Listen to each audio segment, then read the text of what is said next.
The massive space station floated in the darkness between stars. Its metal walls stretched for miles in every direction. Inside, thousands of alien beings worked day and night to keep the Kethvar Empire running. This was Command Central, the heart of the greatest military force in 3 galaxies. Admiral Hyunwoo stood before the giant viewing screen in the war room. His tall gray body cast a long shadow across the floor. 6 arms moved with practiced ease as he studied the star maps floating in the air before him. For 20 years, he had led the 7th Conquest Fleet. 47 worlds had fallen before his ships. 47 species now served the Empire as slaves. The war room doors slid open with a soft hiss. Intelligence Officer So-Jin entered, her forelegs clicking on the metal floor. She carried a data tablet in her lower arms while her upper arms gestured respectfully. "Admiral," So-Jin said, her voice echoing in the large room, "I have the list of potential targets for the next expansion wave." Hyunwoo turned away from the star map. His black eyes focused on the tablet as So-Jin placed it on the command table. The screen lit up, showing dozens of star systems marked in different colors. Red meant heavily defended worlds. Yellow meant species with advanced technology. Green meant easy conquests. "Show me the green targets first," Hyunwoo said. He preferred starting campaigns with quick victories. It kept his crews confident and the Empire's enemies afraid. So-Jin touched the tablet. Most of the star systems disappeared, leaving only 12 green dots scattered across the map. She pointed to one near the edge of known space. "This system contains a planet called Earth," she said. "The 3rd planet from their sun. It has a large population but very basic technology." The image changed to show a blue and green world covered in white clouds. Hyunwoo had seen thousands of planets during his career, but this one looked particularly peaceful, almost too peaceful. "What species lives there?" Commander Do-hyun asked as he joined them at the table. His voice carried the confidence of someone who had never lost a battle.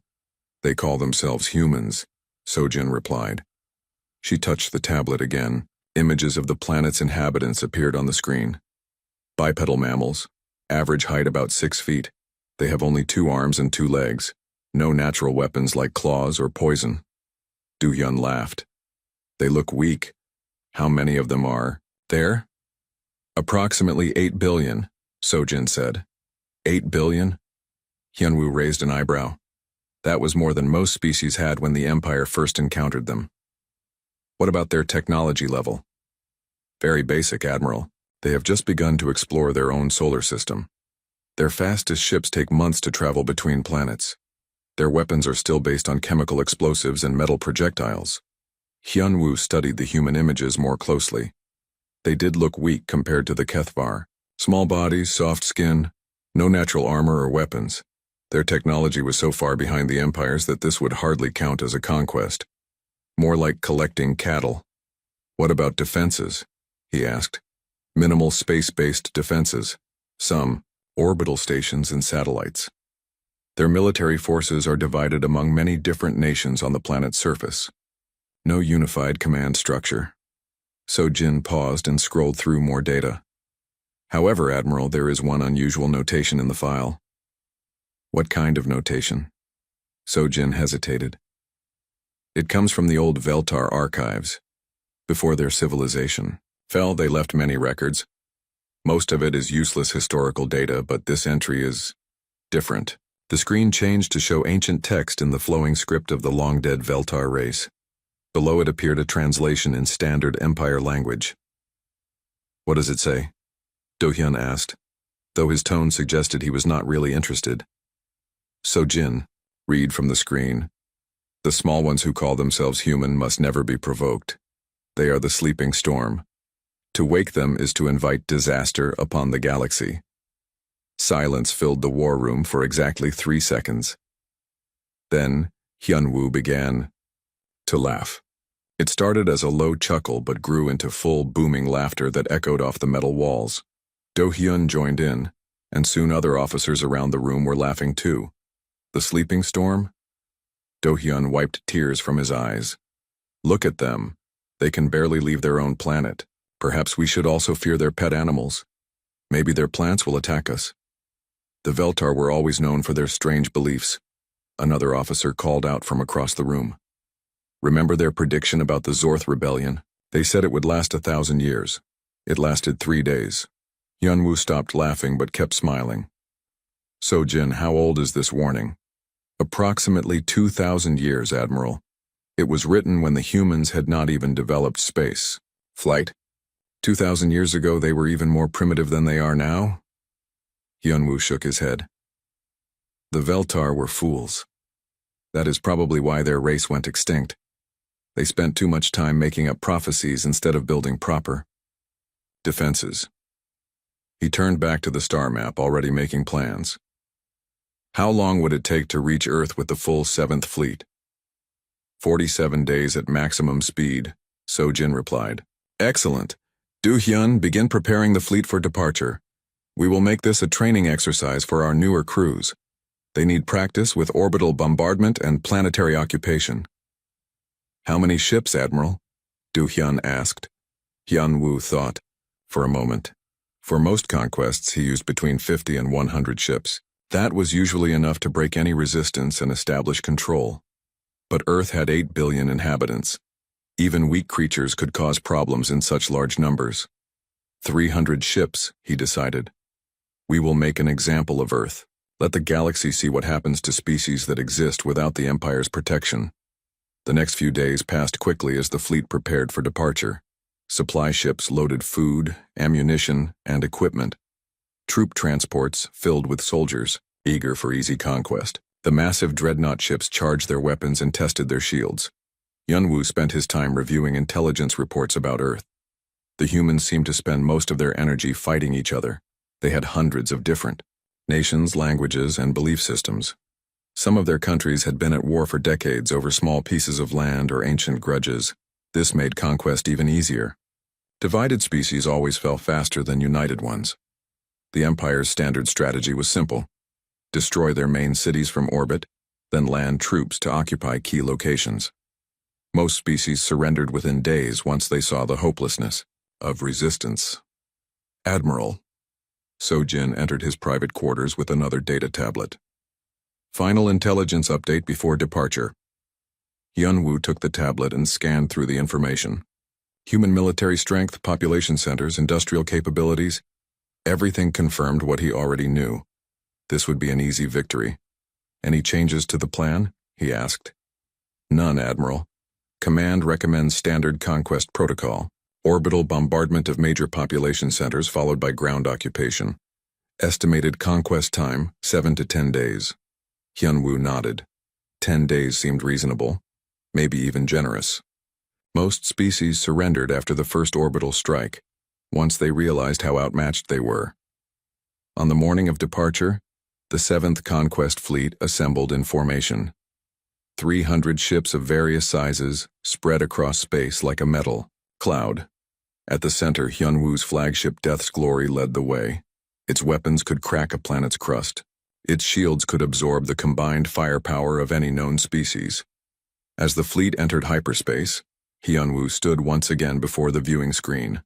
The stars stretched into lines of light as they accelerated beyond normal space. In 47 days they would arrive at Earth. In 57 days the conquest would be complete. The humans would join the long list of species that served the Empire. Behind him, officers made final preparations and reviewed battle plans. None of them mentioned the Veltar warning again. It had become a joke among the crew, the sleeping storm. As if creatures so primitive could threaten the mighty Kethvar Empire. If any of them had studied human history more carefully, they might have learned something important. Humans had a saying of their own: let sleeping dogs lie. It meant that some things were safer left undisturbed, but the Kethvar Empire had never learned to leave anything undisturbed. That was about to become their greatest mistake. Captain Ji-hai stared at the radar screen in disbelief. The coffee cup in her hand had grown cold hours ago, but she had not moved from her position at the Deep Space Monitoring Station outside Seoul. What she was seeing should have been impossible. Run. The scan again, she ordered her team. Captain, we have run it 12 times. replied Lieutenant Dongsu from his console. The readings are the same every time. 300 massive objects approaching from outside the solar system. They are not asteroids or comets. Jihai set down her coffee cup and walked to the main display screen. The objects were still too far away to see clearly, but their size readings were enormous. The smallest one was larger than any ship humans had ever built. The largest was bigger than some moons. How long until they reach Earth? She asked. At current speed, approximately 18 hours, came the reply. Jihai felt her heart rate increase. 18 hours to prepare for humanity's first contact with alien life. She had dreamed of this moment since joining the Earth Space Agency, but not like this. Not with hundreds of unknown ships approaching their world. Patch me through to ESA headquarters, she ordered. Priority Alpha alert. Within minutes, her screen filled with the face of Director Park Min-ho. His usually calm expression showed concern as he listened to her report. Have you tried to establish communication? He asked. We have been broadcasting on all frequencies for the past 6 hours, Jihai replied. Mathematical sequences, prime numbers, basic pictographs. No response. Keep trying. I am alerting all national governments and military commands. If these are visitors, we want to welcome them properly. If they are something else... He did not finish the sentence. Jihai returned to her communications console. Her team had been sending every peaceful message they could think of. They broadcast in dozens of languages, transmitted mathematical formulas that showed human intelligence, even sent recordings of music and art to demonstrate their culture. The alien ships continued their approach in perfect silence as the hours passed. More monitoring stations around the world confirmed the readings. The ships were real, they were massive, and they were definitely not human. News networks began emergency broadcasts. World leaders held urgent meetings. Military forces went on high alert. Lieutenant Dongsu looked up from his console with excitement. Captain, we are getting a response. Jihai rushed to his station. What are they saying? It is not words, Captain. They are transmitting energy readings. Very focused, very powerful. His expression changed from excitement to worry. Captain, these readings, they look like weapon signatures. Before Jihai could respond, the entire monitoring station shook violently. Emergency alarms began blaring. Through the windows, she could see a brilliant flash of light on the horizon in the direction of Seoul. Communications, she shouted over the alarms. What happened? The reply came from multiple stations at once. Reports flooded in from around the world. New York City had vanished in a pillar of light.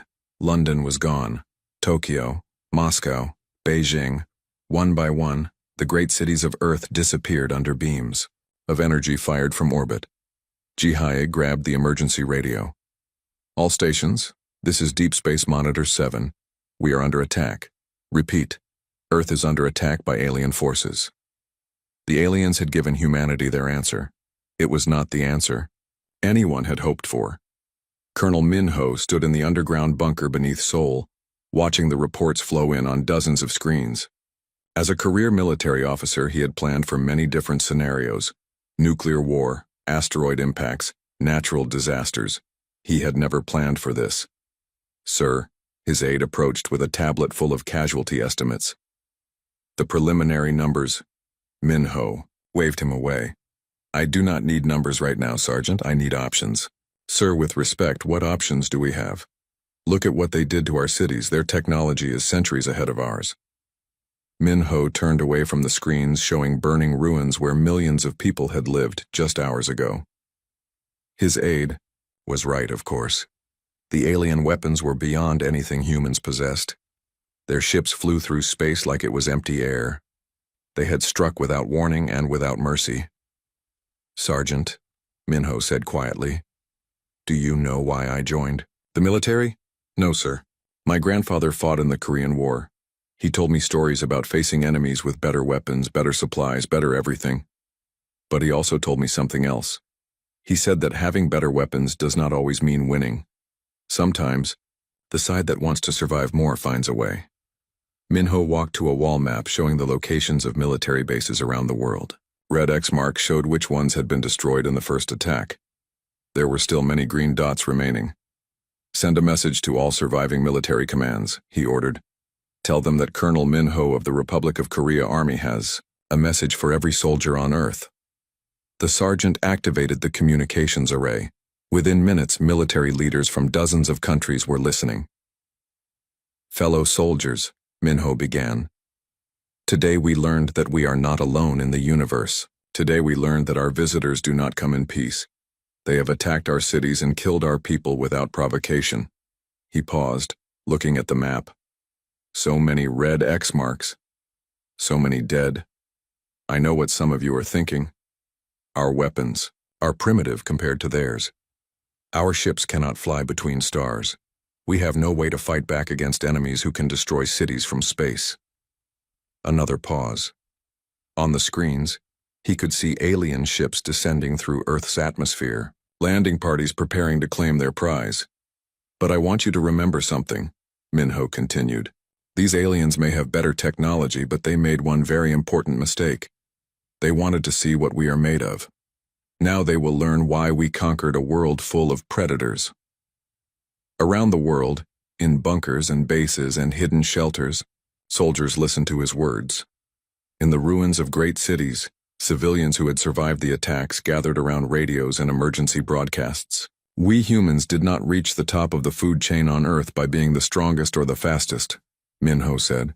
We got here by being the smartest, by adapting, by learning from every defeat and coming back stronger. Reports were already coming in of alien landing parties touching down in major population centers.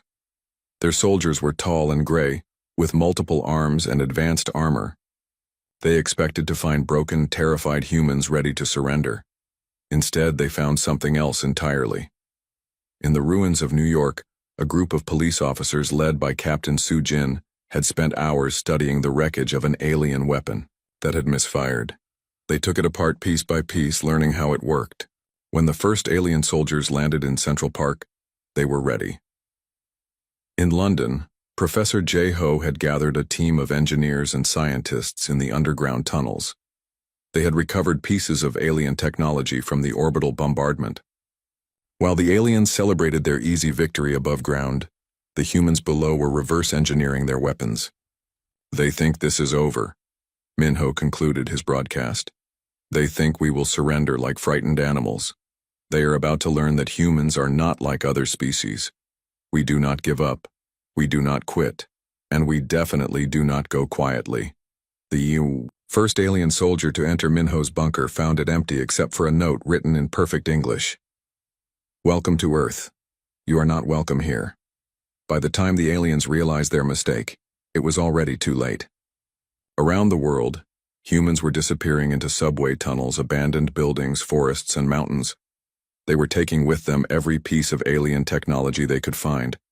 They were studying their enemies, learning their weaknesses. The Kethavar Empire had conquered 47 worlds using the same strategy. Destroy the main cities, land occupation forces, accept surrender. It had always worked before, but they had never tried to conquer a planet where every inhabitant was a potential soldier, where every survivor was gathering intelligence, where losing the first battle just made the defenders more determined to win the war. Admiral Hyun-woo stood on the bridge of his flagship, reading reports from the surface. The human cities had been destroyed as planned. The landing forces were in position. Everything had gone according to schedule. So why did he feel uneasy? Admiral? Commander Do-hyun approached with a data tablet. Surface teams report some unusual activity. What kind of activity? The humans are not behaving as expected, sir. Instead of gathering in refugee camps or surrendering to our forces, they appear to be organizing. Hyun-woo took the tablet and read through the reports. Humans moving in coordinated groups, supply caches being established in hidden locations, communication networks that should have been destroyed still functioning somehow. They must be in shock, he decided. Give them time. Once they realize how hopeless their situation is, they will surrender. But deep down, something nagged at him. He thought about the ancient Veltar warning. They are the sleeping storm. On Earth's surface, the storm was beginning to wake up. Captain Dong-woo stood on the bridge of humanity's first fully operational warship. and marveled at what human ingenuity could accomplish in just 1 year. The Earth's vengeance had been built in secret shipyards hidden beneath the Pacific Ocean, constructed from captured alien technology and human engineering improvements. The ship was not beautiful by alien standards. Where HFY vessels were smooth and elegant, the Earth's vengeance looked like what it was: a weapon built by a species fighting for survival. Every surface bristled with guns, sensors, and armor plating. It had been designed for one purpose: to prove that humans could fight the aliens in space as well as on the ground. "Captain," reported his weapons officer, Lieutenant Minseo, "all systems show green. The hybrid power core is operating at 98% efficiency." That hybrid power core was humanity's greatest achievement so far. Human engineers had taken alien fusion technology and improved it with human innovations. The result was a power source 20% more efficient than anything the HFY Empire used. "Excellent," Dongwu replied. "Signal the escort ships. It is time to test our new weapons against real targets." Through the viewing screen, he could see 6 smaller human vessels moving into attack formation. Like the Earth's vengeance, they were built from captured alien technology, but improved with human modifications. Faster, more maneuverable, and far more unpredictable than anything the aliens expected. Their target was an alien supply convoy traveling between Earth and the Moon. Intelligence reports indicated 12 cargo ships protected by 6 escort fighters. "All ships," Dongwu announced over the communication system, "remember what we have learned. The aliens expect us to attack in straight lines using predictable tactics. Show them what human creativity looks like." The battle that followed lasted only 8 minutes, but it changed the course of the war. Human ships attacked from multiple directions simultaneously, using tactics no alien computer could predict. They flew in spirals, loops, and impossible patterns that should have made accurate shooting impossible. But human pilots had learned to shoot while performing maneuvers that alien pilots would never attempt. The alien escort fighters tried to respond using standard defensive formations, but standard formations were useless against enemies who refused to follow standard tactics. Within minutes, all 6 escort ships were destroyed or disabled. The cargo ships tried to flee, but human ships were faster. More importantly, human ships were willing to take risks that alien pilots avoided. Captain Dongwu personally flew his massive warship through an asteroid field at speeds that made his crew nervous, cutting off the aliens' escape route. When the battle ended, all 12 cargo ships had been captured intact. More importantly, the humans had won their first major space battle without losing a single ship. Back on Earth, intelligence analyst Su Young was coordinating the most ambitious spy operation in human history. Over the past year, she had managed to place human agents throughout the alien occupation forces. The key to the operation was simple. Most aliens could not distinguish between individual humans any better than humans could tell apart individual ants. To HFY eyes, all humans looked essentially the same. Human agents wearing stolen alien uniforms walked freely through alien bases, listened to alien conversations, and copied alien data files. The aliens never suspected that the small, seemingly weak creatures they had dismissed as primitive were systematically gathering intelligence on every aspect of their military operations. "Agent 12, report." Su Young spoke into her encrypted communicator from her hidden command center in the ruins of London. "Control, I have successfully infiltrated the main alien command bunker outside Moscow," came the reply from Agent 12, formerly known as Lieutenant Bo-Ra of the South Korean Army. "I am currently downloading their complete tactical database." This was intelligence that would have taken decades to gather through conventional means. Fleet movements, supply schedules, communication codes, even personal files on alien commanders. The humans were building a complete picture of their enemies' capabilities and weaknesses. But Su Young's greatest achievement was yet to come. "Control, this is Agent 7, reported another voice. "I am inside Admiral Hyunwoo's flagship. I have access to their strategic planning sessions." Agent 7 was former CIA operative Kim Jae-ho, who had spent months learning to mimic alien body language and speech patterns. He now sat in alien command meetings, taking notes on invasion plans and strategic discussions. "Excellent work, Agent 7. What are they planning?" Control, the Empire is sending reinforcements, a full battle fleet of 1,000 ships. Estimated arrival time is 6 weeks. This was the news Su Yung had been expecting but hoping to avoid. 1,000 alien ships was more than enough to overwhelm Earth's defenses, no matter how much humans had improved, unless humans could change the rules of the game entirely. General Taemin received Su Yung's intelligence report in his new command bunker, built inside Mount Fuji using alien construction equipment. Over the past year, he had transformed from a Korean army colonel into the de facto supreme commander of all human resistance forces worldwide. The transformation had been necessary because humans had learned something important about warfare. Unified command was essential for victory. Unlike the aliens, who followed rigid hierarchies, humans had developed a flexible command structure that allowed rapid decision-making and adaptation to changing circumstances. 1,000 ships, he said to his assembled staff officers. That is 10 times what we faced in the initial invasion. Captain Yu Jin, now promoted to lead all special operations, looked up from the tactical display. General, our space-based forces cannot face 1,000 alien ships in direct combat. We need a different approach. What do you suggest? We do not fight their ships, General. We fight their empire. The plan Yu Jin outlined was audacious beyond anything humans had previously attempted.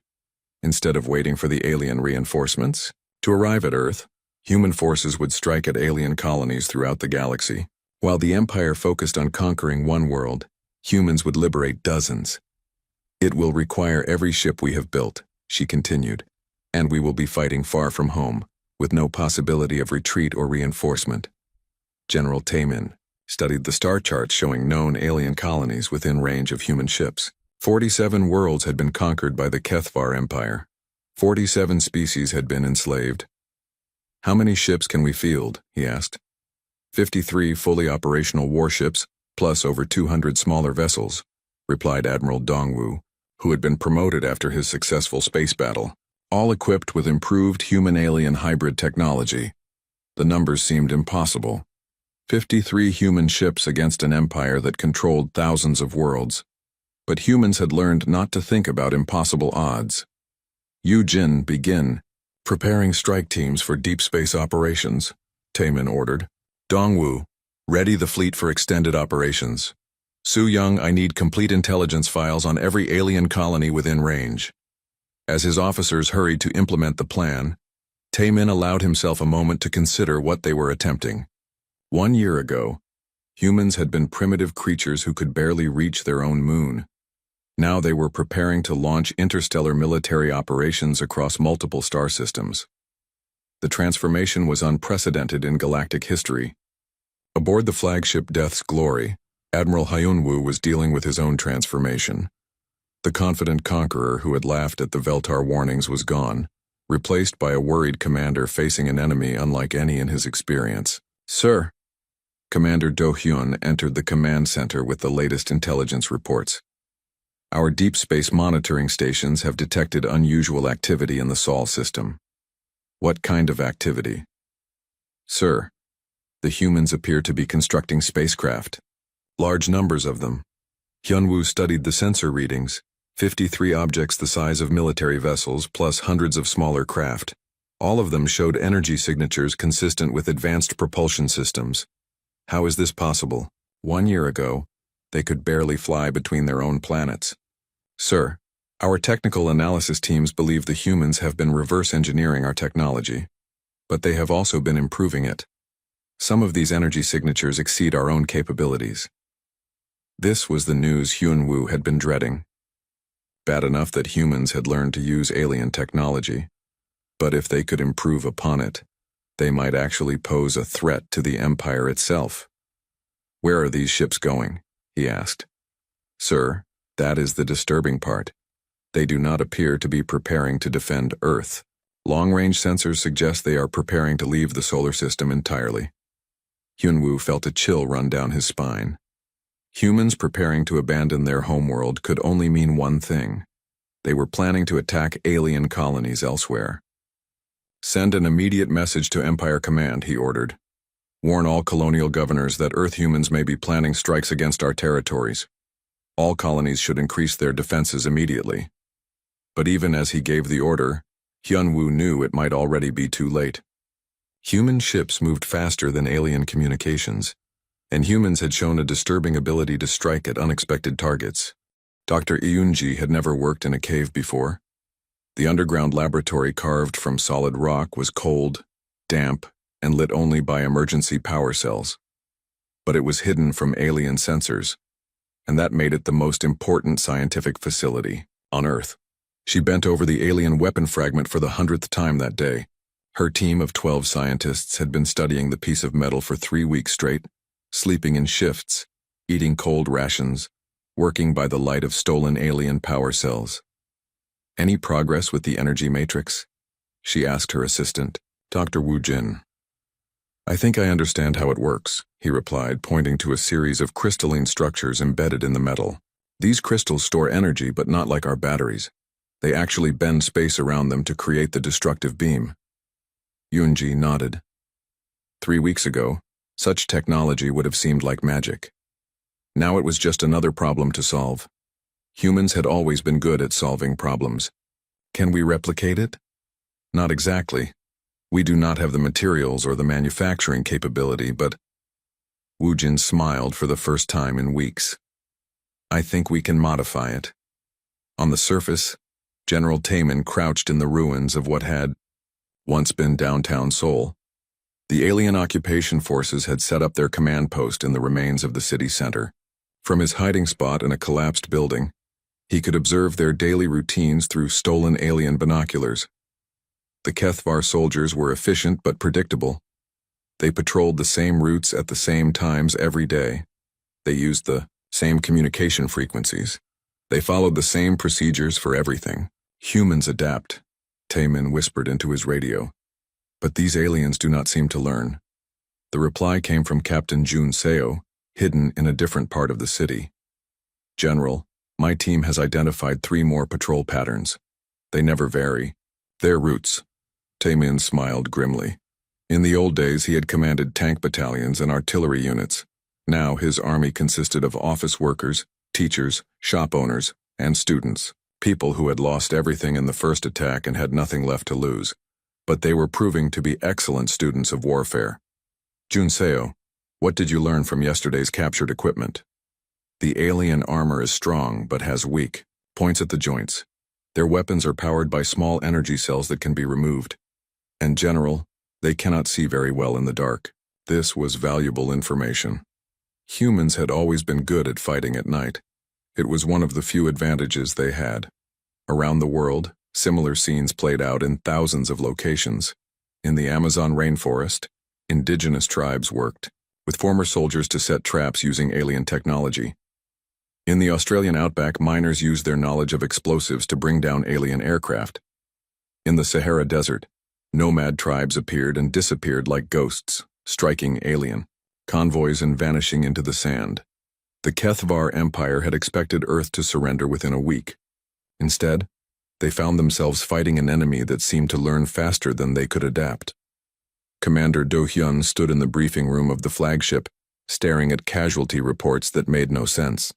His occupation forces were losing soldiers every day, but not to any organized military resistance. The humans struck in small groups using hit-and-run tactics, then disappeared before the aliens could respond. How many soldiers did we lose yesterday? Admiral Hyunwoo asked. 47. Across all theaters, sir. 47 to primitive humans with basic weapons. Do-hyun shifted uncomfortably. Sir, they are not using basic weapons anymore. Our intelligence teams report that humans have been modifying our equipment. They are turning our own technology against us. Hyunwoo walked to the viewing screen showing Earth below. The blue planet looked peaceful from space, but he was learning that appearances could be deceiving. How is that possible? Our technology is centuries ahead of theirs. Sir, humans seem to be very good at improvising. They do not try to understand how our technology works completely. They just figure out how to make it work for their purposes. On Earth's surface, Engineer Hana proved Do-hyun's point by successfully hacking into an alien communication array. She did not understand the complex alien programming languages, but she did understand patterns, and after weeks of listening to alien transmissions, she had found the pattern. "Got it," she announced to her team in the abandoned subway tunnel. "I am now connected to their communication network." The implications were enormous. If humans could listen to alien communications, they could predict attacks, intercept supply convoys, and coordinate their own resistance efforts. But Hana had bigger plans. If she could listen to alien communications, maybe she could also send her own messages. 3 hours later, alien units across the planet received confusing and contradictory orders. Some were told to retreat to positions that did not exist. Others were ordered to attack their own supply depots. The chaos lasted only a few minutes before the aliens realized they had been compromised. But those few minutes allowed human resistance groups to strike hard against confused enemies. Special Forces operative Yu Jin led one such strike against an alien ammunition depot outside the ruins of Paris. Her team consisted of former French Foreign Legion soldiers, British SAS veterans, and American Special Forces operators who had found each other in the chaos after the first attack. They had spent weeks studying captured alien weapons and armor. They knew which joints were weak, which equipment could be removed quickly, and how to kill a Kethvar soldier silently. The depot was guarded by 12 alien soldiers. Eugen's team eliminated them in less than 10 minutes using modified alien weapons and human tactical knowledge. But they did not just take the ammunition. They also captured 2 alien soldiers alive. Xenobiologist Wu Jin had been waiting for this opportunity. In his makeshift laboratory in the London Underground, he finally had living alien specimens to study. What he learned changed everything. They evolved on a world with no large predators, he explained to the assembled resistance leaders via encrypted radio. Look at their bone structure, their muscle development. These beings were never hunted by anything dangerous. General Taemin leaned forward in his bunker. What does that mean for us? It means they do not think like prey animals. They do not have the survival instincts that humans developed over millions of years. When we attack them, they react slowly because their brains are not wired for sudden danger. This explains so much. Why the aliens followed predictable patterns. Why they did not adapt quickly to human tactics. Why they seemed genuinely surprised when humans fought back instead of surrendering. There is more, Wu Jin continued. Their technology is amazing, but it is designed for their biology. They have 4 arms, so their weapons require 4 hands to operate properly. Their eyesight is different from ours. They can see different colors, but they have trouble with rapid movement in low light. Around the world, human fighters absorbed this information and began planning new attacks.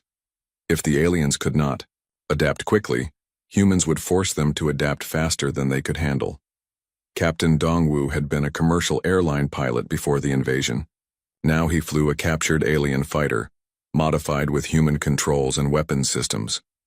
The ship was a Frankenstein creation of alien technology and human engineering, held together with determination and spare parts.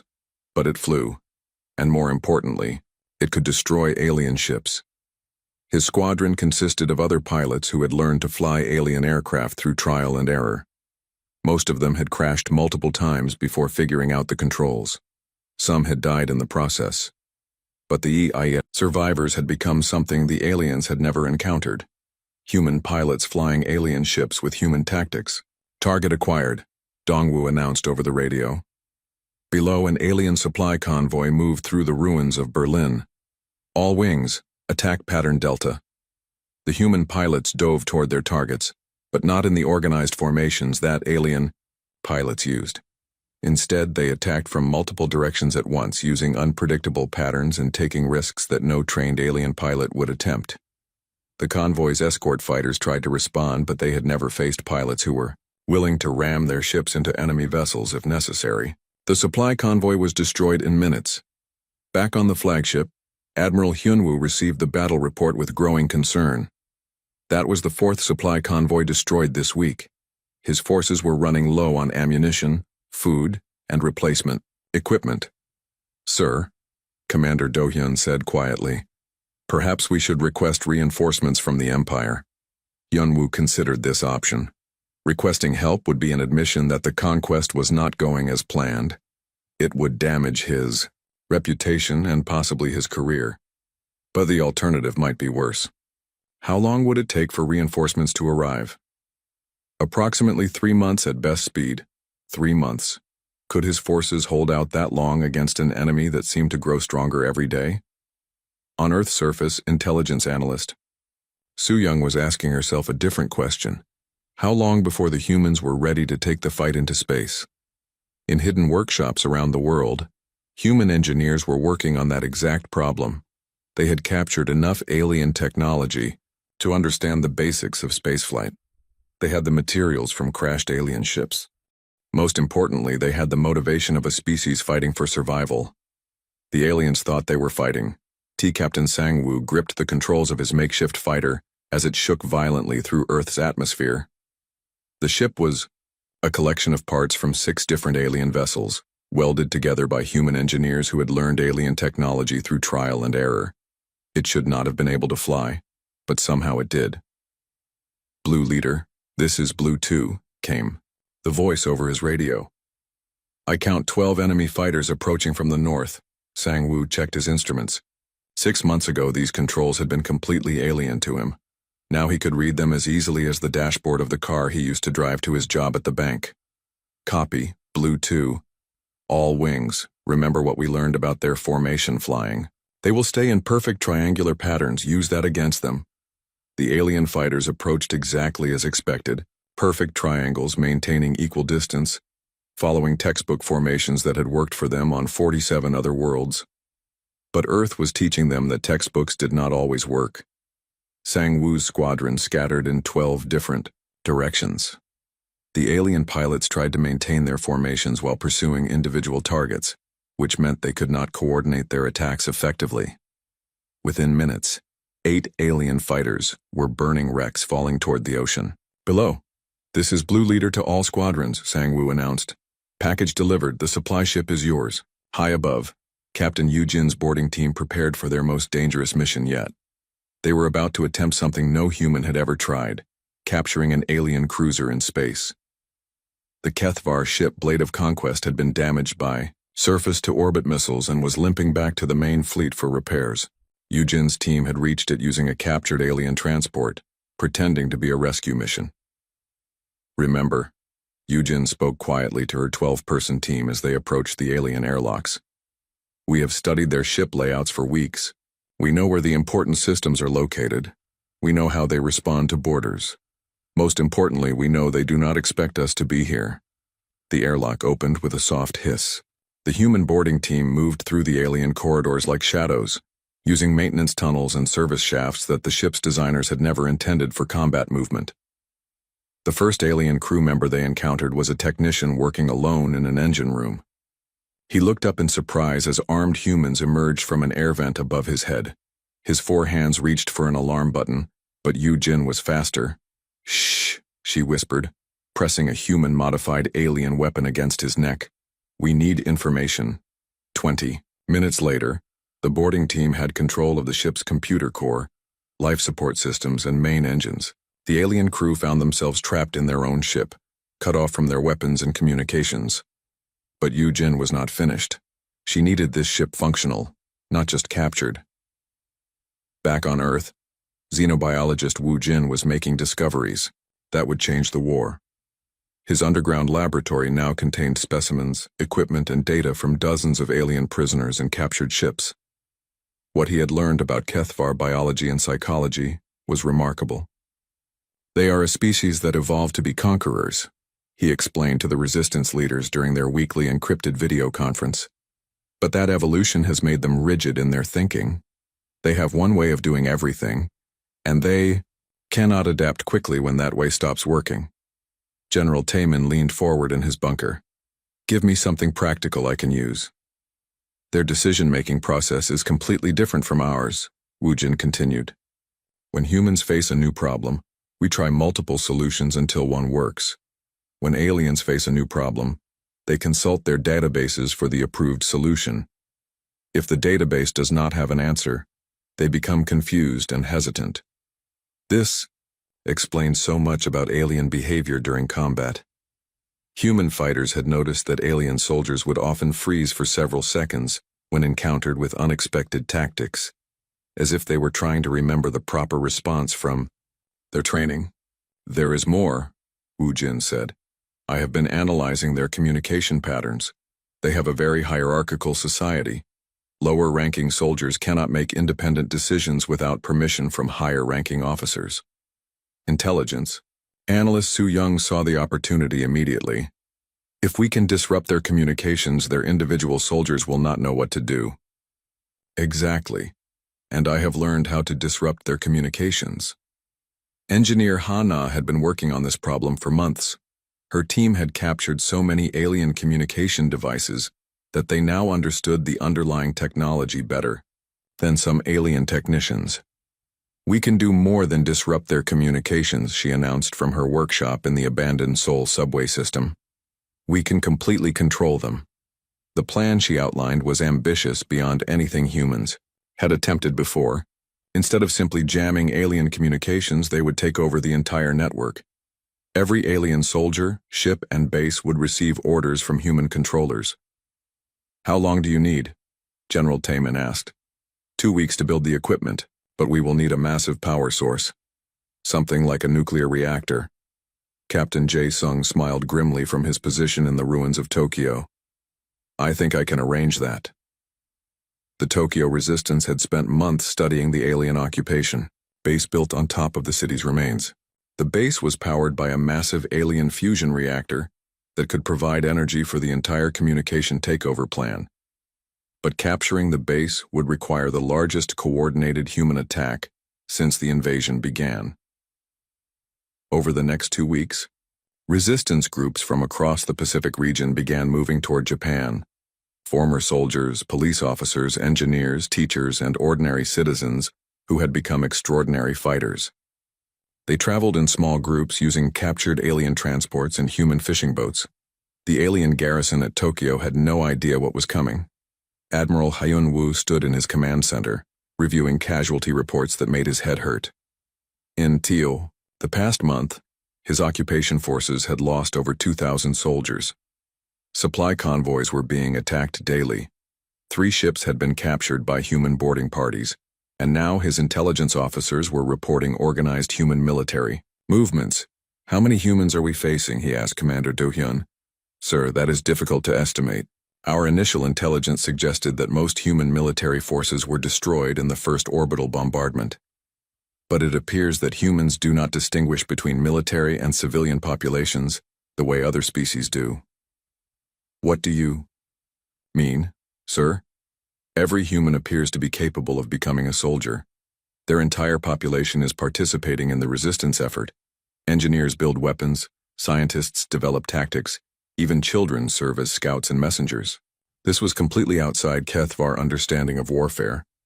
In every other conquest, there had been clear distinctions between combatants and non-combatants. Military forces fought while civilian populations sought safety or surrendered.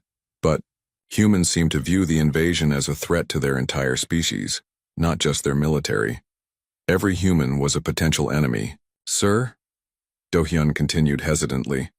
"Some of our officers have been requesting permission to withdraw to orbital positions and conduct more extensive bombardment of the planet's surface." "You mean genocide?" Hyun-woo said flatly. "Sir, if we eliminate the human population entirely, the resistance will end." Hyun-woo considered this option. The Empire had sometimes resorted to planetary sterilization when conquest proved too difficult. But Earth's large population made it a valuable source of slave labor. Dead humans could not work in the Empire's mines and factories. "No," he decided. "We need the human population intact. We just need to break their will to resist." But breaking human will was proving more difficult than breaking any other species the Empire had encountered. On Earth's surface, Captain Jae-sung was about to demonstrate exactly how difficult that would be.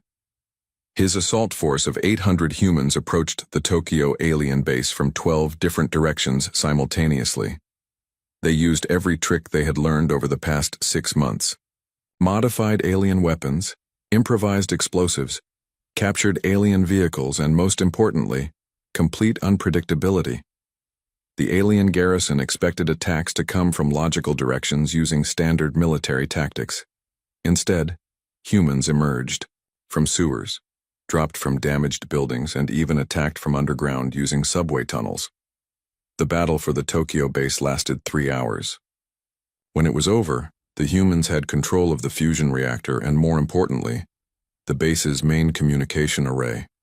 Engineer Hana's team immediately went to work connecting their equipment to the alien systems. Within hours, they had access to the entire planetary communication network. All stations, this is control, Hana announced over the encrypted human radio network. We are now in control of alien communications. Beginning Operation Confusion. Across Earth, alien units began receiving contradictory orders. Some were told to retreat to positions that placed them in ambush zones prepared by humans. Others were ordered to attack locations where other alien units were stationed. Patrol routes were changed to lead alien soldiers into traps. The chaos lasted for 6 hours before the aliens. On Earth, the massive human fleet was indeed preparing to depart. In shipyards around the world, final preparations were. General Kyung-ho stood on the bridge of the Terra's Wrath as it dropped out of hyperspace at the edge of the Altair system. Through the viewing screen, he could see the alien colony world of Kethtar Prime, home to 12 million enslaved beings from 6 different species. It was humanity's first target in their galaxy-wide liberation campaign. "General," reported his intelligence officer, "sensors confirm the planet's defenses match our projections. 24 orbital defense platforms, 48 system patrol ships, and a ground-based shield generator." Kyung-ho nodded. 6 months ago, those defenses would have been enough to destroy any human fleet. But the ships under his command were no longer the crude vessels humans had built from salvaged alien parts. These were purpose-built warships that combined alien technology with human innovation, crewed by veterans who had spent a year learning to fight in space. "Signal the fleet," he ordered. "Execute Liberation Protocol Alpha." What followed was unlike any military operation in galactic history. Human ships attacked the alien defenses using tactics that had never been recorded in any military database. Instead of focusing on military targets first, they simultaneously struck civilian infrastructure, communications networks, and supply depots while engaging the defense fleet. The aliens tried to respond using standard defensive procedures, but human attacks came from directions their computers could not predict. Human ships flew through asteroid fields, used planetary gravity wells to change direction unpredictably, and coordinated their attacks using communication methods the aliens could not intercept.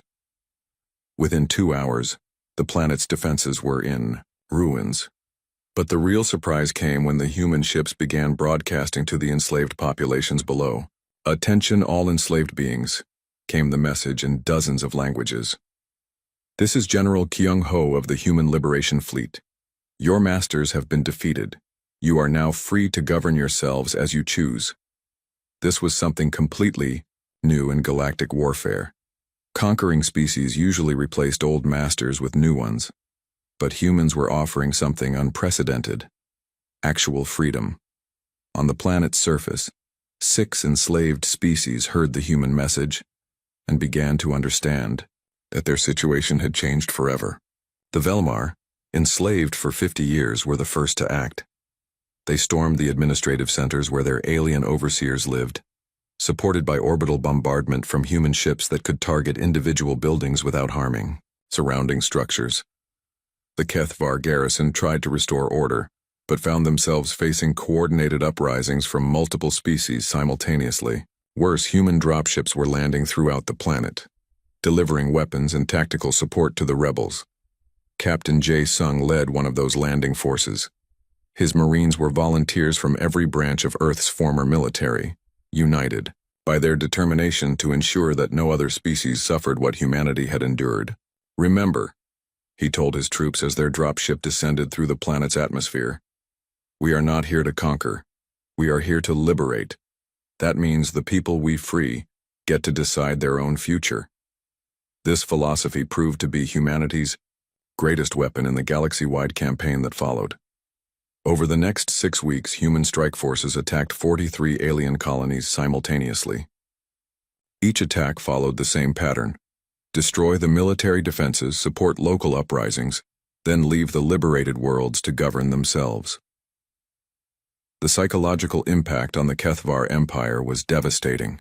For 1,000 years, they had maintained control through the belief that resistance was hopeless. But humans were proving that even the mightiest empire could be defeated by determined opponents. More importantly, every liberated world became a base for further human operations. The freed species provided intelligence, supplies, and sometimes even ships and soldiers for the continuing campaign. Philosopher-warrior In Young coordinated the diplomatic aspects of the liberation from her flagship Freedom's Dawn. Her role was to ensure that freed species understood they had choices beyond simply replacing Kethvar rule with human rule. "We offer you 3 options," she broadcast to each newly liberated world. "You can join our alliance as equal partners in the fight for galactic freedom. You can remain neutral and govern yourselves however you choose. Or you can even choose to rejoin the Empire, though we hope you will not make that choice." This approach confused the aliens completely. Every species in their experience sought to expand their own power and territory. But humans seemed genuinely committed to the principle that all intelligent beings deserved freedom of choice. The results exceeded humanity's most optimistic projections. Of the 43 worlds liberated in the first phase of operations, 38 chose to join the human alliance. 3 chose neutrality. Only 2 chose to remain loyal to the Empire, and even those 2 negotiated better treatment for their populations as a condition of their loyalty. The Kethvar Empire suddenly found itself facing not just human ships, but a coalition of dozens of species who had learned that resistance was not hopeless. Admiral Hyun-woo received reports of the liberation campaign while en route to Earth with his 1,000-ship reinforcement fleet. Each new report was worse than the last. "Sir," Commander Do-hyun approached with trembling hands, "we have lost contact with 17 more colonies in the past 24 hours. Intelligence suggests they have all been liberated by human forces. How many ships are the humans using?" "Sir, that is the problem. Our estimates suggest the humans have fewer than 100 ships total, but they are striking at dozens of targets simultaneously across thousands of light years. This was strategically impossible by conventional thinking. No military force could coordinate operations across such distances with so few resources. But humans had proven repeatedly that conventional thinking did not apply to them. "Sir," Do-hyun continued hesitantly, "there is something else. The liberated worlds are not just remaining independent, they are actively supporting human operations against our remaining colonies." Hyun-woo stared at the tactical display showing the Empire's shrinking territory. In 6 weeks, humans had accomplished what should have taken years of military campaigns. "How long until we reach Earth?" he asked. 12 more days, sir." "And how many colonies will we have left by then?" Do-hyun could not answer that question. At the current rate of liberation, the Empire might cease to exist before they reached their original target. On the Kethvar homeworld of Kethvar Prime, the Imperial Council met in emergency session for the first time in 3 centuries. The Emperor himself, ancient and unused to crisis, struggled to understand reports that made no sense. "Explain to me again how primitive creatures from one small world have destroyed half our empire in 6 weeks, he demanded. The Grand Admiral consulted his reports with shaking hands. "Your Imperial Majesty, the humans are not fighting the war we expected. Instead of defending their homeworld, they have attacked our colonies. Instead of trying to conquer territory, they are liberating enslaved populations. Instead of following predictable military doctrine, they use tactics our computers cannot analyze. What do our commanders in the field recommend?" "Sir, Admiral Hyun-woo requests permission to bypass Earth entirely and concentrate our forces on protecting the core worlds. He believes the human homeworld is now irrelevant to the larger conflict." The Emperor considered this advice. Everything about this war had gone wrong from the beginning. Perhaps it was time to cut losses and focus on protecting what remained of the Empire. But before he could give the order, another messenger entered the throne room with news that would change everything. Your Imperial Majesty, the messenger gasped, human ships have been detected in our home system. They are requesting permission to land and speak with you directly. The throne room fell silent. In 1,000 years of conquest, no enemy had ever reached the Imperial homeworld. The very idea was impossible. But humans had spent the past year proving that impossible was just another word for difficult.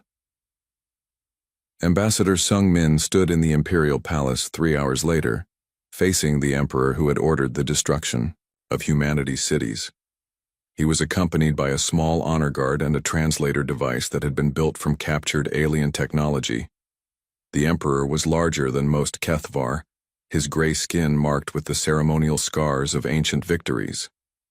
But In Young could see fear in his black eyes. "You are the leader of the humans?" the Emperor asked. "I am one of their representatives," Sung Min replied calmly. "I am here to discuss the terms of peace." "Peace? You attack our worlds, destroy our fleets, and now you speak of peace. Your Imperial Majesty, we did not seek this war, we only sought to survive it. But in surviving, we learned that we could not be truly safe while others lived under the shadow of oppression." The Emperor gestured to the tactical displays surrounding his throne. They showed the remains of his empire. Fewer than 100 worlds remained under direct Imperial control, and many of those were in open rebellion. "What do you want from us?" he asked. "We want you to understand that the age of empire is over," Sung Min replied. "Not just your empire, but the very idea that one species can rule others through force. We offer you a choice. Join the G,